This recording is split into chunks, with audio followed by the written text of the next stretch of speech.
Formula One has always sold itself on one simple idea: that it is the pinnacle of motorsport. The fastest cars, the best drivers, the sharpest edge of human skill, bravery, and occasionally questionable decision-making. Oh my goodness, this is fantastic! But lately, there's a new idea floating around the paddock. One that sounds reasonable, responsible, and even sensible. And the more you think about it, the more uncomfortable it gets. On paper, it's about professionalism, conduct, making sure F1's representatives are suitable role models in a global, highly commercialised sport. Which is fine until you start answering a very dangerous question. Fit and proper compared to what?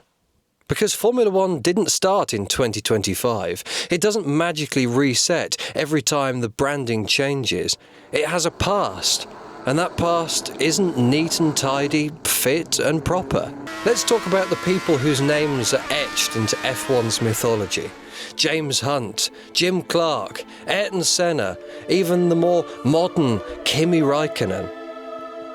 These weren't corporate spokespersons, they weren't media-trained brand ambassadors, they were human beings, brilliant, flawed, reckless, obsessive, and often self-destructive. James Hunt and Jackie Stewart partied like tomorrow wasn't guaranteed, because in their era, it often wasn't. Senna was obsessive to the point of obsession. Clark was quiet, introverted, and terrifyingly fast. Räikkönen couldn't care less about anything going on around him. And yet, we shouldn't hide these men. We shouldn't apologise for them. We build statues, we name corners, we sell t-shirts, and they do anniversary liveries, because that is Formula One. Now look at the drivers today. Norris, Albon, Lawson, Stroll. Professional, polished, media savvy, educated in private schools and in simulators and press training rooms. And that's not a criticism. They're immensely talented and they're fast, and often or not, they've earned their place. But they exist in a very different environment. One shaped by sponsors, global audiences, social media, and a relentless press scrutiny. And here's the crucial point. They are not from a different Formula One. This is where we need to be careful, because there's a growing temptation to pretend that there are two versions of Formula One. The old F1, wild, dangerous, politically incorrect, fueled by risk and excess. And a new F1, clean, safe, diverse, inclusive and carefully managed. But that's a lie. There has only ever been one Formula One, evolving, adapting, and ultimately surviving. The James Hunt era doesn't contradict a Lando Norris era, it leads to it.